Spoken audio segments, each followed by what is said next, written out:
Ketika tunanganku membatalkan pernikahan kami 1 bulan sebelum hari H, dengan alasan dia belum siap, aku merasa duniaku hancur berkeping-keping. Uang 300 juta rupiah terbuang sia-sia, 150 undangan sudah disebar, dan sebuah gaun pengantin yang tergantung di lemari terus mengingatkanku pada kegagalan itu. Namun, rasa sakit yang sesungguhnya baru datang 2 bulan kemudian, ketika aku mengetahui bahwa dia berpacaran dengan adik perempuanku sendiri, Bella, dan bahwa seluruh keluargaku sudah tahu serta mendukung pengkhianatan tersebut.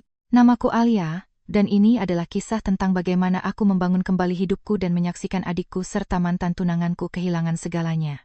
Semuanya dimulai 5 tahun sebelumnya. Aku bertemu Reza di sebuah acara seminar kewirausahaan di Yogyakarta. Dan 3 bulan kemudian kami resmi berpacaran.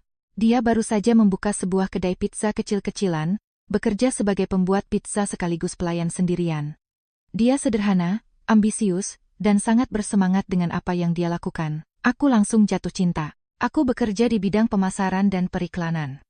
Bukan pekerjaan yang glamor, tapi aku sangat ahli di bidangku. Ketika Reza bercerita kepadaku tentang kesulitannya menarik pelanggan, aku menawarkan diri untuk membuatkan materi promosinya secara gratis menu digital, media sosial, kampanye iklan, semuanya tanpa memungut biaya sepeser pun. Kedai pizzanya meledak di pasaran. Dalam 2 tahun, Reza membuka cabang kedua. Di tahun ketiga, cabang ketiga. Reza Pizza menjadi referensi kuliner di kota itu, dan aku terus mengerjakan semua pemasarannya secara gratis karena aku mencintainya dan ingin melihatnya sukses. Dia melamarku di tahun keempat hubungan kami. Aku berkata ya, menangis bahagia. Kami mulai merencanakan pernikahan. Aku memilih gaun impianku, memesan gedung pertemuan yang sempurna, mengirim 150 undangan. Kami mengadakan acara bridal shower, menerima kado-kado yang indah, dan aku sendiri telah menghabiskan tabungan sebesar 300 juta rupiah. Kemudian, 30 hari sebelum tanggal yang ditentukan, Reza muncul di apartemenku dengan ekspresi yang belum pernah kulihat sebelumnya. Serius, berjarak. Perutku terasa mual bahkan sebelum dia membuka mulutnya. Alia, kita perlu bicara. Kata-kata itu, kata-kata terburuk yang bisa didengar siapapun. Aku tidak bisa menikah denganmu, aku belum siap. Maafkan aku, sesederhana itu. Hubungan 5 tahun dibuang ke tempat sampah, 30 hari sebelum aku melangkah ke pelaminan mengenakan gaun yang harganya 50 juta rupiah. Apa maksudmu kamu belum siap? Suaraku melengking, hampir tidak bisa dikenali. Reza, tinggal 1 bulan lagi. Semuanya sudah lunas. Undangan sudah disebar. Aku tahu itu, Alia, tapi aku tidak bisa melakukannya. Ini tidak akan adil bagimu. Adil? Aku nyaris berteriak.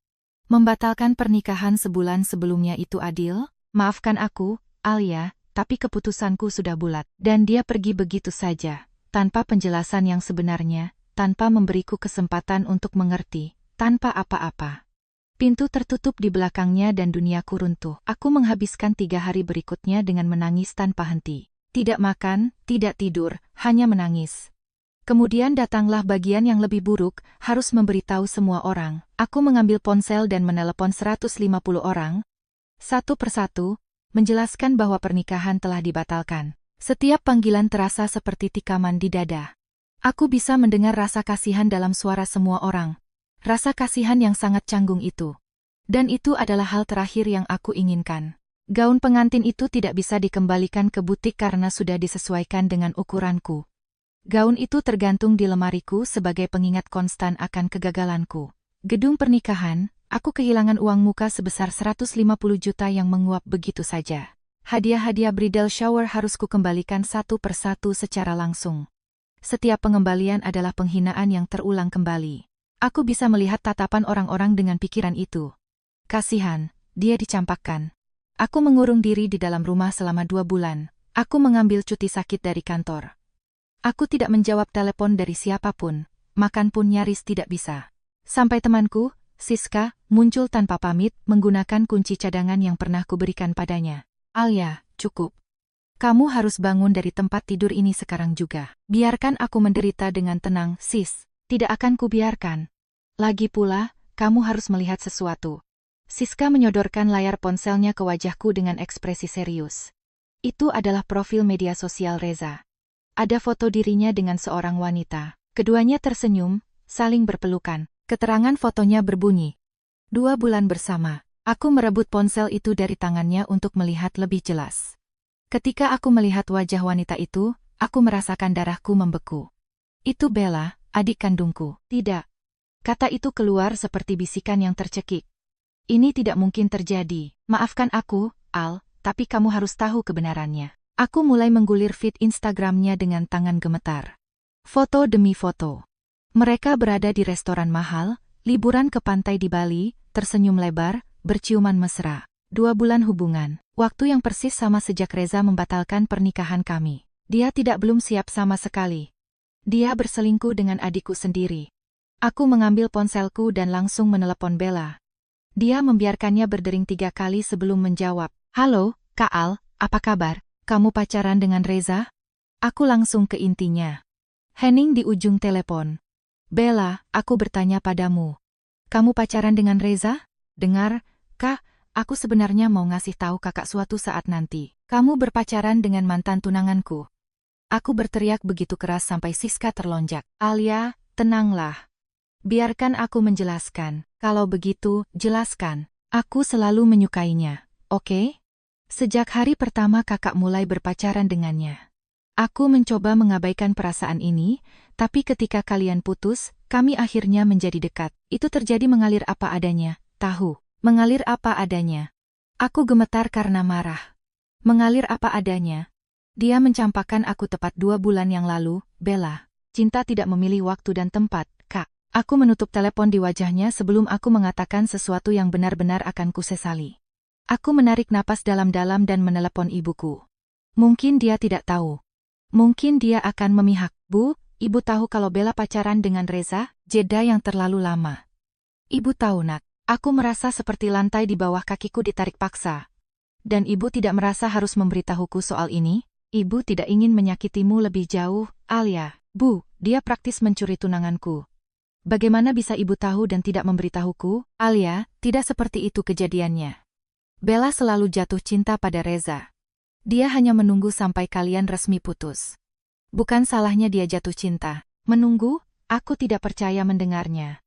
Bu, baru 2 bulan. 2 bulan sejak dia membatalkan pernikahan kita. Cinta tidak melihat tanggal di kalender, Nak. Kamu harus lebih dewasa dan mengikhlaskan ini, lanjutkan hidupmu. Mengikhlaskan? Adikku berpacaran dengan pria yang mencampakkanku sebulan sebelum pernikahan kita. Kamu terlalu dramatis, Alia. Bella juga berhak bahagia, bukan? Lalu aku tidak berhak? Tentu saja kamu berhak, sayang. Tapi apa yang bisa kamu lakukan? Reza tidak mencintaimu lagi. Lebih baik terima kenyataan. Aku mematikan telepon dengan tangan yang begitu gemetar hingga ponselku hampir jatuh. Aku menelepon ayahku setelahnya, berharap setidaknya dia mengerti posisiku. Tapi percakapannya sama saja. Hal-hal seperti ini terjadi dalam hidup. Nak, kamu harus ikhlas dan move on. Seluruh keluargaku tahu tentang hubungan mereka, dan tidak ada satupun yang melihat itu sebagai masalah. Bella memang selalu menjadi anak emas, putri yang lebih cantik, model yang sukses, anak manja yang selalu mendapatkan apapun yang dia inginkan. Aku hanyalah kakak perempuan yang biasa-biasa saja, yang bekerja di kantoran, yang tidak memiliki pesona glamor sepertinya. Dan sekarang dia telah merebut tunanganku juga. Dan orang tuaku menganggap itu hal yang sangat wajar. Aku duduk di lantai ruang tamu yang dingin dan menangis sampai tidak ada lagi air mata yang tersisa. Aku menangis sampai tenggorokanku sakit, sampai mataku bengkak, sampai tidak ada yang tersisa di dalam diriku selain kehampaan yang sangat besar. Ketika aku akhirnya berhenti menangis, aku membuat keputusan. Aku tidak akan tinggal di Jogja lagi. Aku tidak mau harus melihat mereka berdua di jalan. Aku tidak tahan jika keluargaku memperlakukanku seolah-olah akulah si ratu drama dalam cerita ini. Aku membuka laptopku dengan tangan yang masih sedikit gemetar dan mulai mencari lowongan pekerjaan di kota-kota lain, di mana saja asal jauh dari sini. Aku tidak peduli apakah itu jarak tempuh 2 jam atau 10 jam, asalkan cukup jauh sehingga aku tidak akan pernah berpapasan dengan mereka. Aku menghabiskan sepanjang malam mengirimkan riwayat hidup. Aku mengirimkannya ke Surabaya, Medan, Denpasar. Kota-kota besar di mana aku bisa tersesat di tengah keramaian, dan memulai dari nol tanpa ada yang mengenalku. Manajer marketing di sebuah startup teknologi di Makassar. Terkirim. Koordinator periklanan di sebuah agensi butik di Semarang. Terkirim. Direktur komunikasi di perusahaan kosmetik di Balikpapan. Terkirim. Aku mengirim 17 lamaran malam itu ke 17 kota berbeda di seluruh Indonesia. Namun, ada satu lowongan spesifik yang benar-benar menarik perhatianku. Manajer pemasaran di perusahaan besar yang sudah mapan. Kota itu berjarak 500 km, tepatnya di Jakarta cukup jauh untuk menjadi awal yang baru, tapi tidak terlalu jauh sampai terasa seperti aku melarikan diri ke ujung dunia. Nama perusahaannya membuatku tertawa hambar. Baskara Pizza, jaringan restoran cepat saji nasional yang berspesialisasi pada pizza. Pizza, ironi yang sangat sempurna. Aku mengirim CV-ku pada pukul 3 pagi. Ketika seluruh dunia sedang tidur dan aku terjaga, dimakan oleh insomnia dan rasa sakit. Pada hari-hari berikutnya, beberapa perusahaan merespons dan meminta wawancara via video call. Aku melakukan 3 wawancara online, tapi tidak ada yang terasa pas. Entah gajinya terlalu rendah, budaya perusahaannya tampak beracun, atau posisinya tidak membuatku antusias. Lalu, 6 hari setelah mengirim lamaran, aku menerima email dari Baskara Pizza. Kami ingin mewawancarai Anda secara langsung minggu depan. Kami dapat menanggung biaya perjalanan Anda jika diperlukan. Harap konfirmasi ketersediaan Anda. Ada sesuatu dalam email itu yang memberiku firasat baik. Mungkin nadanya yang profesional tapi menyambut ramah. Mungkin fakta bahwa mereka menawarkan untuk menanggung biaya perjalananku tanpa ku minta. Atau mungkin itu sekadar semesta yang memberitahuku bahwa inilah saatnya untuk benar-benar memulai kembali. Aku membeli tiket pesawat ke Jakarta saat itu juga. 1 minggu kemudian, aku duduk di ruang rapat yang modern dan elegan berhadapan dengan Baskara, CEO dari Baskara Pizza. Pria yang sangat berwibawa. Dia tampak berusia awal 30-an, mengenakan setelan jas yang dijahit sempurna, dan memiliki kepercayaan diri alami dari seseorang yang membangun sesuatu yang besar dengan tangannya sendiri. Mata gelapnya seolah bisa melihat menembus jiwa seseorang. Portofolio Anda benar-benar luar biasa, katanya sambil membolak-balik halaman cetak hasil kerjaku. Dan terutama kampanye yang Anda buat untuk Reza Pizza ini. Anda pada dasarnya mengubah kedai pizza lokal menjadi jaringan regional yang sukses. Ini sangat mengesankan. Terima kasih, jawabku, berusaha menjaga suaraku tetap mantap. Mengapa Anda ingin meninggalkan kota Anda? Pertanyaan itu datang secara langsung, tanpa basa-basi. Aku menarik napas panjang. Alasan pribadi. Saya perlu memulai kembali di tempat yang baru. Dia menatapku lama, seolah sedang membaca sesuatu yang tertulis di dahiku. Kemudian dia mengangguk. Saya mengerti sepenuhnya. Pekerjaan ini milik Anda. Kalau Anda mau, Anda bisa mulai minggu depan. Aku berkedip, terkejut dengan betapa cepatnya hal itu terjadi. Serius? Begitu saja, tanpa wawancara lanjutan? Bakat seperti Anda jarang ditemukan, Alia. Saya tidak akan membuang waktu dengan birokrasi yang tidak perlu. Dia tersenyum untuk pertama kalinya. Selamat datang di Baskara Pizza. Aku kembali ke kampung halamanku. Mengepak semua barangku ke dalam kardus dan pindah hanya dalam waktu 5 hari. Rasanya seperti melepas plester luka dengan cepat dan menyakitkan. Kota baru, pekerjaan baru, kehidupan baru. Aku meninggalkan Reza, Bella, dan seluruh keluargaku yang berakun di belakang. Atau setidaknya itulah yang kupikirkan saat itu. Bulan-bulan pertama bekerja di Baskara Pizza benar-benar intens. Baskara bukanlah bos yang santai.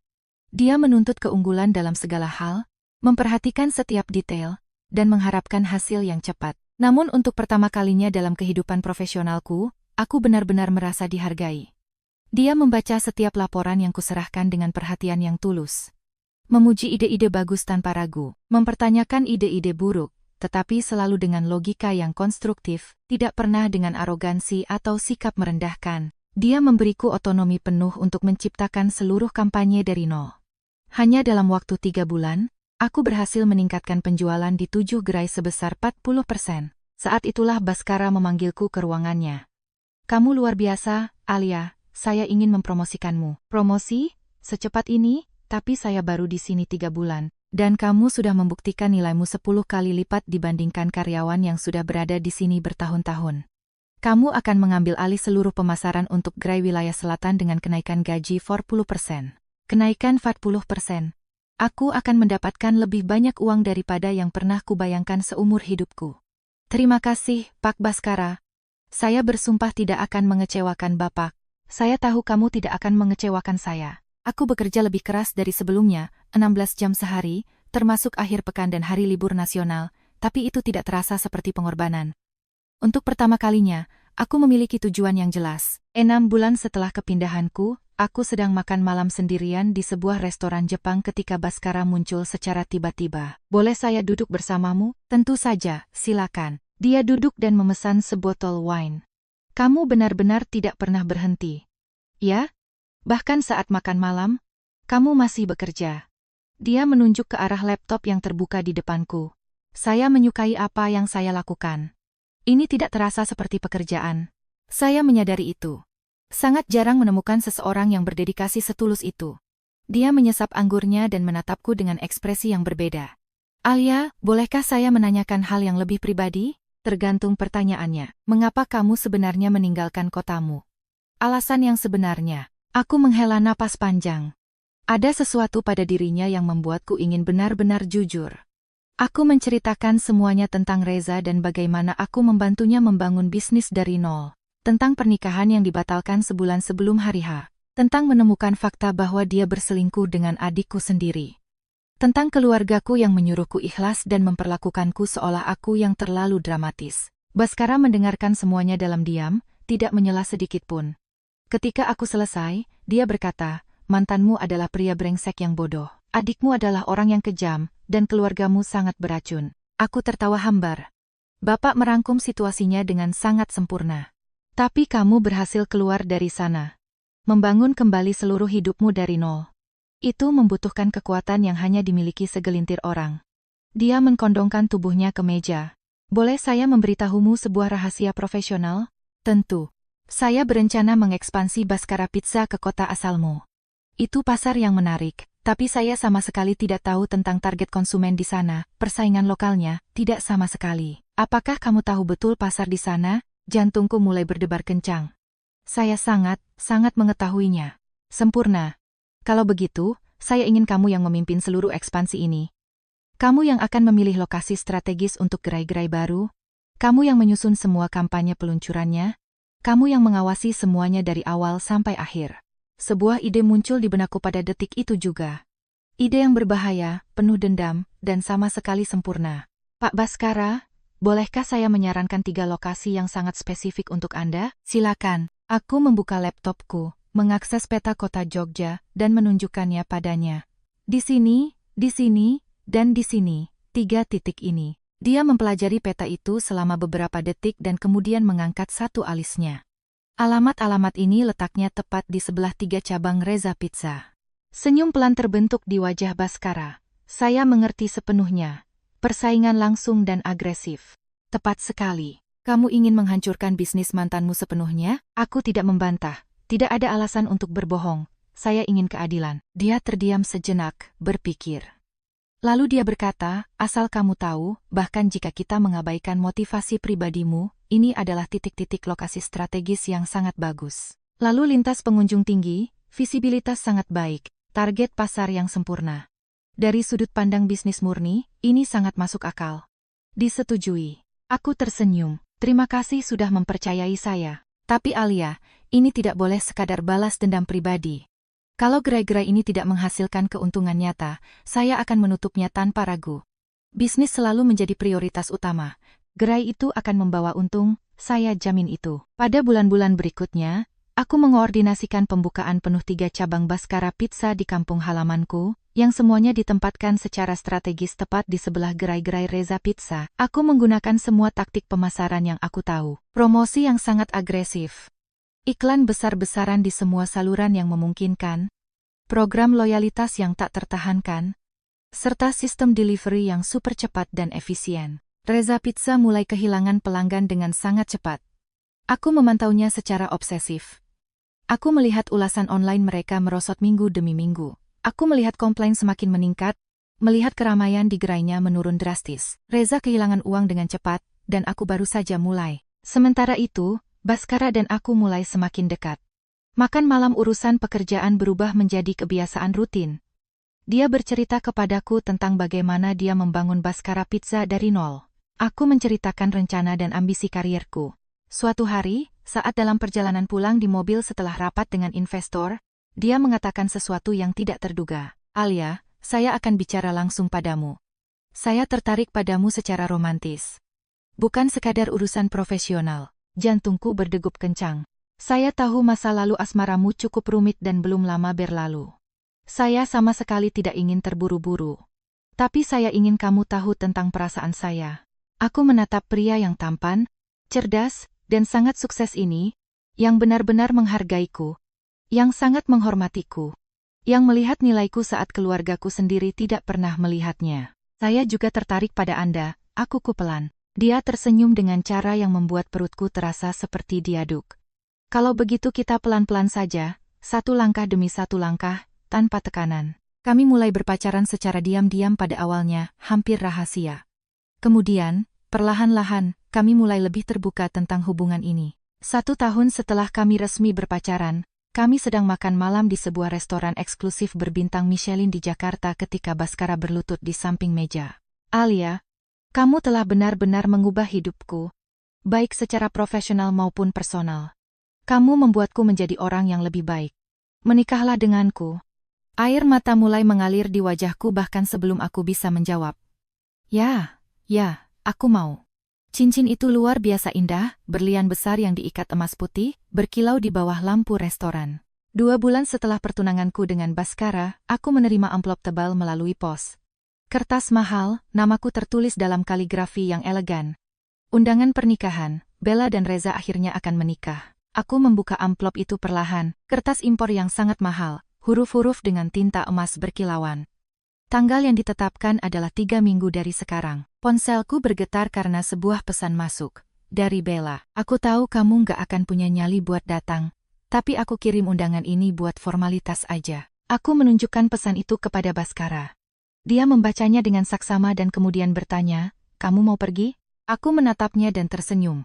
Aku tidak akan melewatkannya untuk apapun di dunia ini. Dia balas tersenyum. Kalau begitu mari kita tunjukkan kepada mereka menjadi sosok seperti apa kamu sekarang. Kami berangkat ke kampung halamanku di Jogja pada pagi hari di hari pernikahan itu. Karena jaraknya 500 km, kami mengambil penerbangan 1 jam dari Bandara Soekarno-Hatta. Baskara memegang tanganku saat kami menunggu giliran masuk pesawat. Gugup sedikit. Akuku. Semuanya akan sempurna. Aku janji. Kami tiba di Hotel Bintang 5 sekitar tengah hari dan check-in di Presidential Suite. Pemandangan kotanya menakjubkan, tapi aku hampir tidak bisa menikmatinya.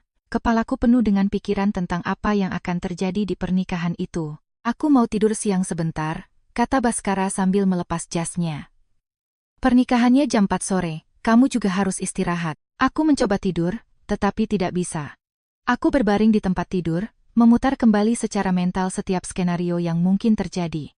Apa yang akan kukatakan jika Bella mengonfrontasiku? Bagaimana reaksiku saat melihat Reza? Pukul 2 siang, aku menyerah untuk beristirahat dan mulai bersiap-siap. Aku mandi berlama-lama, membiarkan air hangat merilekskan otot-ototku yang tegang. Kemudian aku menghabiskan 1 jam untuk make up, memastikan setiap detailnya sempurna. Rambutku disanggul elegan. Anting-anting berlian yang diberikan Baskara pada ulang tahun jadian kami. Parfum impor seharga jutaan rupiah. Gaun biru tua yang membalut tubuhku layaknya kulit kedua pas di tempat yang tepat, elegan, tanpa terlihat berlebihan. Sepatu Louboutin menambah 10 cm tinggi badanku. Tas Chanel melengkapi penampilanku. Aku berdiri di depan cermin full body, dan hampir tidak mengenali diriku sendiri. Wanita yang menatapku balik adalah wanita yang percaya diri, kuat dan cantik. Tidak ada hubungannya sama sekali dengan Alia yang menangis berbulan-bulan setelah pernikahannya dibatalkan. Baskara keluar dari kamar mandi mengenakan setelan jas abu-abu arang dan dasi hitam, rambutnya disisir rapi ke belakang dengan gel. Dia berhenti melangkah saat melihatku. Wow, katanya, matanya menyapu seluruh tubuhku. Bagus, bagus. Alia, kamu benar-benar memukau. Dia mendekat dan mengecup pipiku, berhati-hati agar tidak merusak makeupku. Bella akan jantungan saat melihatmu. Aku tersenyum. Memang itu rencananya. Mari kita hancurkan dia. Kami turun ke tempat parkir hotel di mana sebuah Mercedes hitam sewaan telah menunggu. Baskara mengambil alih kemudi dan kami memulai perjalanan 15 menit ke gereja. Upacara pemberkatannya dijadwalkan pukul 4 sore. Saat kami tiba, gereja dihias dengan sangat mewah, dengan rangkaian bunga putih dan emas di mana-mana. Orang tuaku jelas telah menghabiskan banyak uang untuk ini. Kami sengaja datang terlambat 15 menit. Kami masuk diam-diam dan duduk di barisan paling belakang. Beberapa wajah yang kukenal menoleh untuk melihat kami, terkejut dengan kehadiranku. Aku bisa mendengar bisik-bisik mulai menyebar di sepanjang barisan kursi. Upacaranya panjang dan penuh dengan pidato manis tentang cinta sejati dan belahan jiwa. Aku harus menggigit bagian dalam pipiku agar tidak tertawa terbahak-bahak mendengar ironinya. Ketika pendeta akhirnya menyatakan mereka sebagai suami istri, tepuk tangan sopan bergema di seluruh gereja. Setelah pemberkatan, semua orang menuju ke acara resepsi di sebuah gedung pertemuan yang sangat besar. Ada meja-meja bundar yang dihias elegan di mana-mana dan live band yang memainkan musik lembut di atas panggung. Aku ambilkan minuman buat kita dulu ya, sayang. Tunggu sebentar, bisik Baskara di telingaku. Oke, aku tunggu di sini. Aku berdiri di dekat salah satu meja, mengamati orang-orang di sekitarku secara diam-diam. Aku mengenali beberapa wajah yang familiar paman jauh, sepupu yang tidak kulihat bertahun-tahun, teman lama keluarga. Saat itulah aku mendengar suara langkah sepatu hak tinggi yang khas mendekat dengan cepat ke arahku. Alia, ini beneran kamu? Aku berbalik perlahan. Bella berdiri di depanku, terlihat sangat mempesona dengan gaun pengantin pesanannya. Riasannya sempurna dan sebuah tiara halus berkilau di sela-sela rambutnya yang ditata rapi. Dia tetap cantik seperti biasanya. Bagaimanapun juga, dia adalah model profesional. Hai, Bella, jawabku dengan suara datar. Dia melihat ke sekeliling dengan gerakan berlebihan, seolah-olah sedang mencari seseorang. Nada mengejeknya tidak bisa disembunyikan. Kamu datang sendirian? Aku datang sama tunanganku, sebenarnya. Oh ya? Dia mengangkat satu alisnya yang digambar sempurna. Terus di mana dia sekarang? Lagi ngambil minuman. Bella tertawa keras dan dibuat-buat, tentu saja. Kamu mengarang cerita punya pacar imajiner biar nggak kelihatan terlalu menyedihkan. Dia melangkah mendekat. Matanya menyapu tubuhku dari atas ke bawah dengan jijik.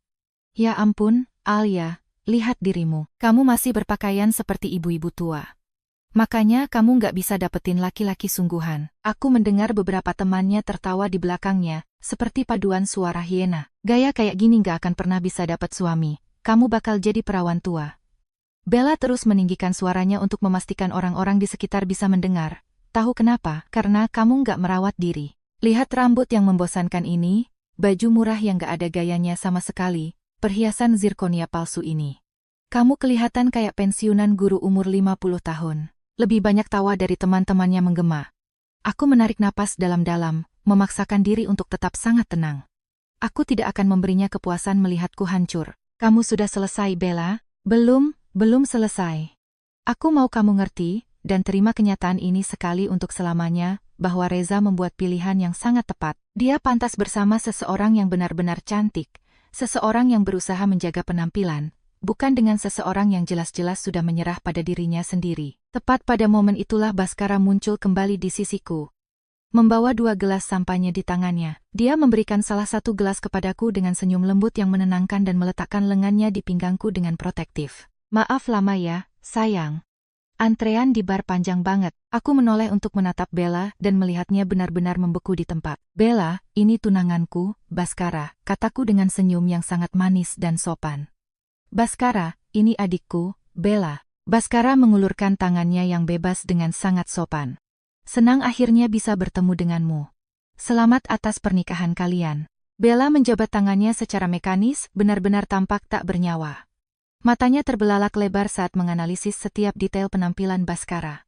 Setelan jas yang jelas-jelas mahal dan potongannya pas. Jam tangan Rolex yang tidak mencolok namun mustahil untuk tidak diperhatikan. Auranya yang secara alami percaya diri, aura seseorang yang terbiasa memimpin seluruh ruangan. Dia menelan ludah sebelum bertanya, mencoba menjaga suaranya tetap stabil. Baskara, apa pekerjaan Anda? Saya CEO dari Baskara Pizza. Warna seketika terkuras habis dari wajah Bella hanya dalam hitungan detik. Baskara Pizza. Jaringan restoran fast food nasional itu? Tepat sekali. Pada detik yang sama, Reza muncul, memegang segelas wine merah sambil mengobrol dengan bersemangat bersama beberapa temannya. Dia berhenti tiba-tiba saat matanya tertuju padaku. Alia, suaranya terdengar terkejut, hampir tidak percaya. Hai, Reza. Dia menatap Baskara, lalu kembali menatapku. Kemudian matanya kembali ke Baskara, seolah otaknya mencoba memproses sebuah persamaan matematika yang mustahil. Ini. Dia mulai bicara, tetapi tidak bisa menyelesaikan kalimatnya. Tunanganku, Baskara, aku menyelesaikan kalimatnya. Wajah Reza menjadi sedikit pucat. Dia mengerutkan kening, seolah mencoba mengingat sesuatu. Baskara, Ulangnya perlahan. Ada jeda saat ia mencerna semuanya. Aku bisa melihat detik yang tepat saat ia akhirnya menyadari hal itu. Matanya melebar. Tunggu, Pak Baskara. Anda pemilik Baskara Pizza? Benar, jawab Baskara dengan tenang. Reza terdiam selama beberapa detik, melihat dari aku ke Baskara dan kembali ke aku. Aku bisa melihat roda gigi berputar di kepalanya. Tiba-tiba, dia mundur selangkah seolah-olah baru saja dipukul. 3 cabang Baskara Pizza. Bisiknya lebih kepada dirinya sendiri daripada kepada kami. Kemudian, nada suaranya mulai meninggi. 3 cabang Baskara yang buka di sebelah kedai-kedai saya. Dia menatapku dengan ekspresi ketidakpercayaan yang semakin membesar. Alia, kamu bekerja untuknya. Ya, aku manajer pemasaran untuk wilayah selatan. Reza mengusap wajahnya, bernapas berat. Aku bisa melihat kemarahan mulai mendidih di dalam dirinya. Jadi itu ulahmu, katanya dengan suara gemetar. Kamu yang memilih lokasi-lokasi itu. Itu sama sekali bukan kebetulan. Aku memilih lokasi strategis untuk bisnis perusahaan. Ya, strategis, suaranya naik 1 oktav. Kamu buka cabang Baskara persis di sebelah semua kedaiku. Beberapa tamu mulai menoleh ke arah kami. Reza, tenanglah, Bella mencoba menyela. Tenang. Dia berbalik menatap Bella sebentar sebelum kembali fokus padaku. Kamu tahu berapa banyak kerugianku? Penjualanku anjlok 70%. 70%, aku harus memecat banyak karyawan. Alia. Orang-orang yang punya keluarga. Persaingan adalah bagian dari dunia bisnis, Reza. Persaingan? Dia mengambil langkah agresif ke arahku. Ini balas dendam. Baskara segera memposisikan dirinya di antara kami. Suaranya pelan tapi tegas. Saya sarankan kamu mundur selangkah sekarang. Anda tidak tahu apa yang sudah dilakukan wanita ini. Reza gemetar karena marah. Saya tahu persis apa yang dia lakukan, jawab Baskara dengan sangat dingin. Dia bekerja dengan keunggulan profesional, memilih lokasi yang cerdas secara komersial, dan mengeksekusi kampanye pemasaran yang brilian. Bukan salahnya sama sekali jika kamu tidak bisa bersaing di level yang sama. Reza terlihat jelas gemetar karena emosi. Bella memegang lengannya dengan erat, mati-matian mencoba menenangkannya sebelum situasi bertambah buruk. Ayo, sayang, tolong. Nggak usah diladenin. Enggak. Ini harus diladenin. Dia menoleh ke arah Bella dengan mata memerah. Restoranku benar-benar bangkrut gara-gara dia. Keheningan yang canggung dan absolut menyelimuti seluruh gedung resepsi.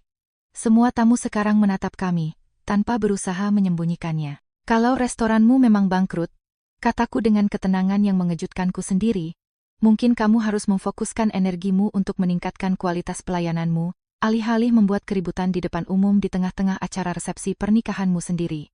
Reza membuka mulutnya untuk membalas, mungkin dengan lebih banyak teriakan, tetapi saat itulah pihak keamanan gedung mendekat dengan cepat. Ada masalah di sini, Pak? Bella segera menarik lengan Reza dengan kuat. Tidak ada masalah apa-apa. Semuanya baik-baik saja. Ayo kita sapa tamu yang lain, sayang. Dia praktis menyeret suaminya menjauh dari kami. Reza menoleh ke belakang sekali, dan matanya penuh dengan kebencian murni. Baskara memegang tanganku erat dan berbisik di telingaku. Mau pulang sekarang? Ya, tolong. Kami meninggalkan gedung resepsi masih dengan bergandengan tangan, dengan kepala tegak dan harga diri yang utuh. Aku bisa merasakan semua mata tertuju pada kami saat kami melintasi ruangan menuju mobil. Di perjalanan kembali ke hotel, Baskara akhirnya memecah kesunyian. Apakah itu memuaskan bagimu? Aku tidak bisa menahan senyum lebar yang terbentuk di wajahku. Sangat memuaskan. Bagus, karena sekarang kita akan fokus sepenuhnya pada masa depan kita bersama, bukan lagi pada masa lalu mereka yang menyedihkan. Aku mencondongkan tubuh dan menciumnya. Aku sangat setuju. Kami kembali ke suite hotel, memesan sebotol sampanye lewat room service, dan bersulang untuk kehidupan baru kami yang baru saja dimulai. Dan sejujurnya, aku tidak memikirkan Reza atau Bella sekalipun di sisa malam itu. 1 tahun setelah pernikahan Bella dan Reza yang kacau balau, tiba giliranku untuk naik ke pelaminan. Pernikahanku dengan Baskara sungguh spektakuler. Sebanyak 200 tamu undangan elit yang dipilih dengan cermat memenuhi gereja bersejarah yang dihias dengan indah di Jakarta. Gaunku dirancang oleh desainer ternama, sesuatu yang tidak akan pernah bisa kubayar dengan gaji lamaku. Resepsi diadakan di Hotel Bintang 5 dengan pemandangan Bundaran Hai. Sebuah majalah selebritas dan sosialita lokal meliput seluruh acara tersebut. Fotoku berakhir di sampul edisi bulan berikutnya dengan tajuk utama, Eksekutif Sukses Menikah dengan CEO Jutawan dalam Upacara Impian. Hanya karena ironi, aku mengirimkan undangan kepada Bella maupun Reza. Bukan karena aku benar-benar ingin mereka hadir, melainkan karena aku ingin mereka tahu persis apa yang telah kucapai. Tentu saja, tak satu pun dari mereka yang muncul, tetapi orang tuaku datang. Mereka tiba dengan diam-diam dan duduk di barisan belakang selama upacara pemberkatan. Saat resepsi berlangsung, ketika aku sedang mengobrol dengan beberapa rekan kerja, ibuku menarikku ke samping dengan ekspresi serius di wajahnya. "Alia, kita perlu membicarakan sesuatu yang penting." "Tentang apa?" tanyaku. Sudah merasa tidak akan menyukai arah pembicaraan ini. Bella dan Reza sedang mengalami kesulitan serius. "Oh, kasihan sekali," jawabku dengan ketidakpedulian total, menyesap sampanyaku. "Alia, jangan kejam pada mereka. Mereka benar-benar butuh bantuan sekarang." Lalu ayahku mendekat, bergabung dalam percakapan dengan ekspresi yang tak kalah suram. "3 kedai Reza sudah tutup, Alia. Semuanya. Sekarang dia bekerja sebagai karyawan pembuat pizza biasa di sebuah restoran." "Menarik," komentarku tanpa menunjukkan emosi. "Alia," ibuku nyaris berseru, tampak syok dengan sikap dinginku. "Kamu sengaja menghancurkan bisnisnya, kamu tahu betul kalau itu ulahmu." "Aku tidak menghancurkan apapun," jawabku dengan tenang. "Aku hanya menawarkan produk yang lebih baik ke pasar. Itu namanya persaingan." "Mereka terpaksa menjual rumah mereka, Nak," ayahku melanjutkan, seolah itu akan membuatku merasa bersalah. "Sekarang mereka tinggal di rumah kontrakan kecil di pinggiran Jogja. Bella tidak bisa lagi mendapat kontrak modeling. Mereka hampir bangkrut." Aku menatap keduanya dengan sangat tenang. "Lalu ibu dan bapak ingin aku melakukan apa dengan informasi itu?" "Beri dia pekerjaan," kata ayahku langsung. "Dia bisa menjadi manajer di salah satu gerai milikmu. Dia punya pengalaman bertahun-tahun di bisnis restoran." Aku tak bisa menahannya. Aku tertawa di depan wajah mereka berdua. Bapak dan ibu serius memintaku untuk memberikan pekerjaan kepada pria yang menkampakanku tepat sebulan sebelum pernikahan kita. Pria yang mempermalukanku di depan umum dan kemudian mulai memacari adikku sendiri. "Dia keluarga kita sekarang, Alia," ibuku bersikeras. "Keluarga?" Suaraku mulai meninggi. Di mana sebenarnya keluargaku ketika dia mempermalukanku di depan semua orang? Di mana keluargaku saat Bella merebut tunanganku? Di mana dukunganku saat aku sangat membutuhkannya? "Alia, jangan pendendam seperti itu." "Pendendam, Bu?" Aku memotong kalimatnya. "Kalian berdua yang menyuruhku untuk mengikhlaskan situasi itu. Kalian yang bilang padaku bahwa cinta tidak memilih waktu dan tempat, bahwa aku terlalu dramatis. Sekarang kalian ingin aku menjadi penyelamat mereka." Ibuku mulai menangis, mengusap matanya dengan hati-hati agar riasannya tidak luntur. "Tolonglah, Nak, mereka benar-benar sangat menderita." "Bagus," jawabku tanpa berkedip. "Biarkan mereka terus menderita kalau begitu. Kalau kamu tidak mau membantu adikmu dan adik iparmu," ayahku berkata dengan nada yang sengaja dikeraskan dan mengancam, "kami akan mencoret namamu dari kartu keluarga. Kamu tidak akan melihat sepeser pun dari warisan kami." Aku menatapnya. Lalu aku menatap ibuku dengan matanya yang berkaca-kaca. Kemudian aku membiarkan pandanganku menyapu seluruh ruangan di sekitarku. Pesta yang luar biasa mahal ini, tamu-tamu penting dan sukses. Suamiku yang jutawan menungguku di seberang ruangan. Mencoret namaku dari keluarga dan warisan, aku mengeluarkan tawa hambar. Oh tidak, betapa tragisnya. Sekarang aku nggak akan mewarisi Honda Civic dengan AC rusak itu dan rumah yang digadaikan sampai atap-atapnya. Aku menarik napas panjang, mencoba menjaga ketenanganku.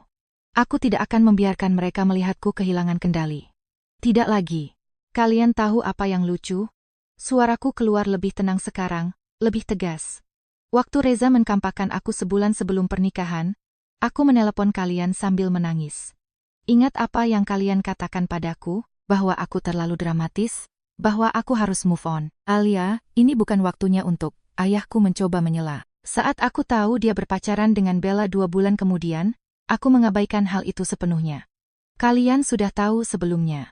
Seluruh keluarga tahu, dan tidak ada satupun yang berpikir bahwa aku berhak tahu kebenarannya. Kalian membiarkanku mengetahuinya lewat media sosial." Ibuku memalingkan muka, tidak sanggup menatapku. Aku harus mengembalikan lebih dari 100 kado pernikahan sendirian.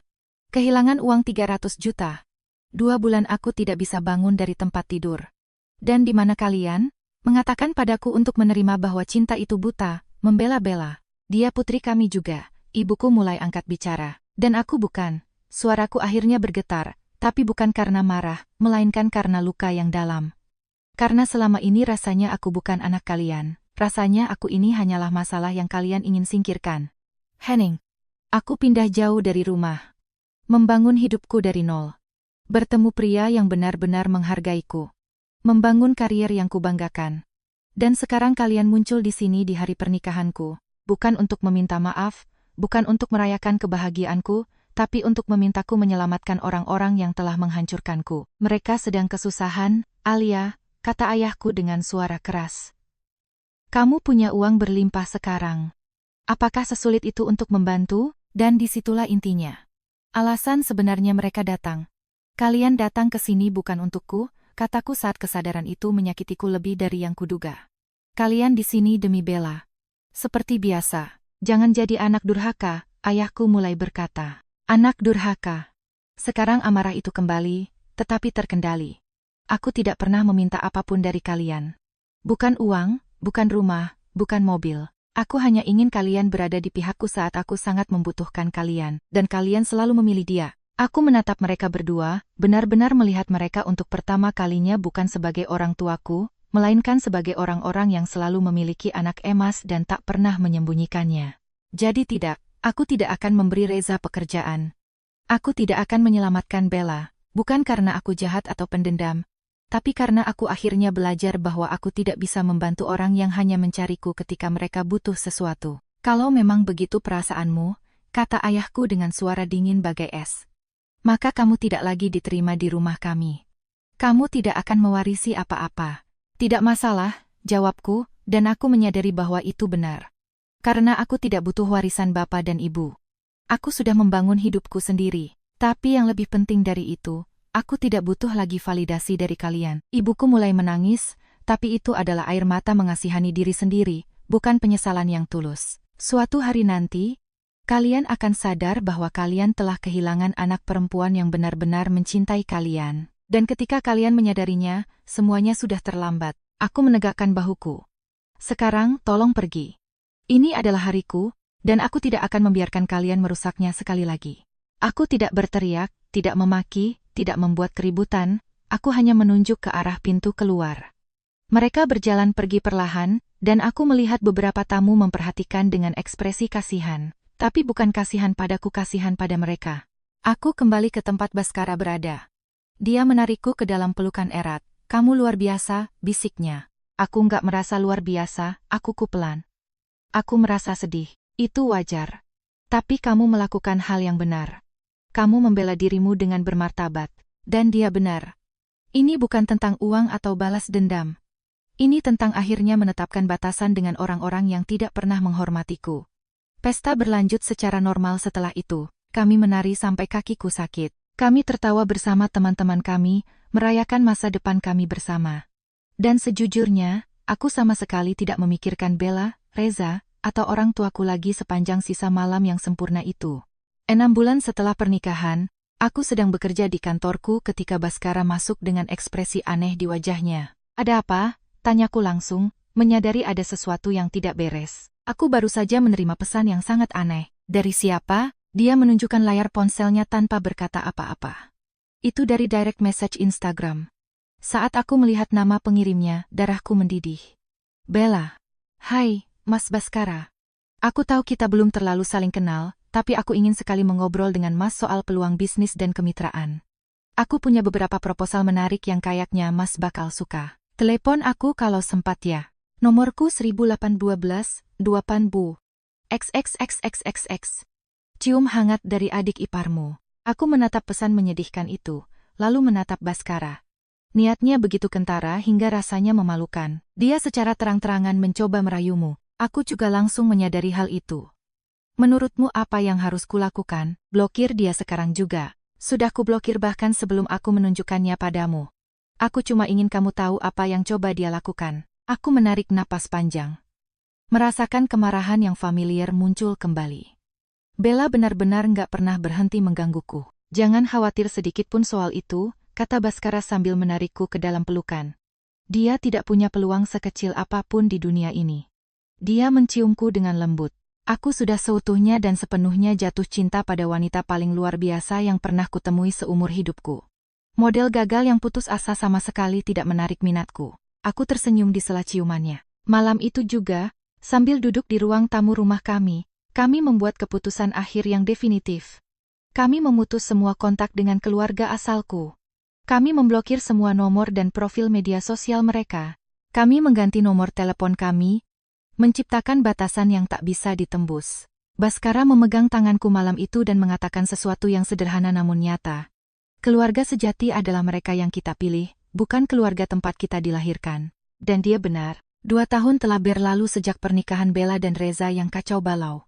Hari ini aku menjabat sebagai Presiden Direktur Pemasaran di Baskara Pizza. Baskara dan aku benar-benar bahagia bersama. Kami bepergian keliling dunia kapanpun kami bisa. Kami bekerja berdampingan, membangun kerajaan bisnis kami. Kami memiliki kehidupan yang tidak pernah kubayangkan bisa terjadi beberapa tahun yang lalu. Reza Pizza sudah tidak ada lagi. Ketiga gerainya ditutup secara permanen. Kudengar melalui kenalan bersama bahwa Reza sekarang bekerja sebagai koki pizza bergaji UMR di sebuah restoran. Bella tidak bisa lagi mendapat kontrak sebagai model. Dia mencoba peruntungannya sebagai selebgram, tapi tampaknya gagal total.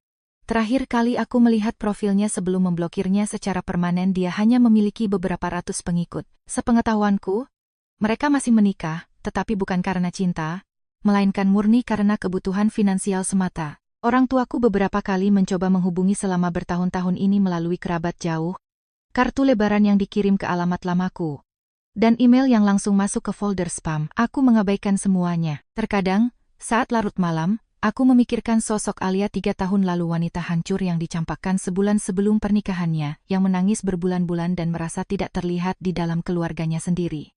Alia yang itu sudah tidak ada lagi. Posisinya telah digantikan oleh seseorang yang belajar satu hal penting. Balas dendam terbaik bukanlah dengan menghancurkan mereka yang menyakitimu, melainkan dengan hidup sangat baik hingga mereka menyadari kesalahan yang telah mereka perbuat. Dan ketika mereka datang merangkak kembali untuk meminta bantuan, kamu tinggal membalikkan badan dan terus bersinar. Karena beberapa orang bahkan tidak pantas mendapatkan kebencianmu. Mereka hanya pantas mendapatkan ketidakpedulianmu. Jika kamu menyimak sampai di sini, terima kasih banyak telah mengikuti kisah awal yang baru ini. Terkadang, hidup merenggut segalanya dari kita: cinta, keluarga, kepercayaan, tetapi hidup juga memberi kita kesempatan untuk membangun kembali sesuatu yang jauh lebih baik. Jika kamu menyukai kisah perjuangan dan kebangkitan ini, silakan tekan tombol like pada video ini. Itu sangat membantu saluran ini untuk berkembang dan menjangkau lebih banyak orang. Jangan lupa untuk subscribe dan nyalakan lonceng notifikasinya, agar tidak ketinggalan kisah nyata berikutnya tentang orang-orang yang berhasil bangkit dari keterpurukan. Dan beritahu aku di kolom komentar. Apakah kamu akan melakukan hal yang sama seperti Alia, atau kamu akan bertindak berbeda? Salam peluk hangat untuk kalian semua, dan sampai jumpa di cerita selanjutnya.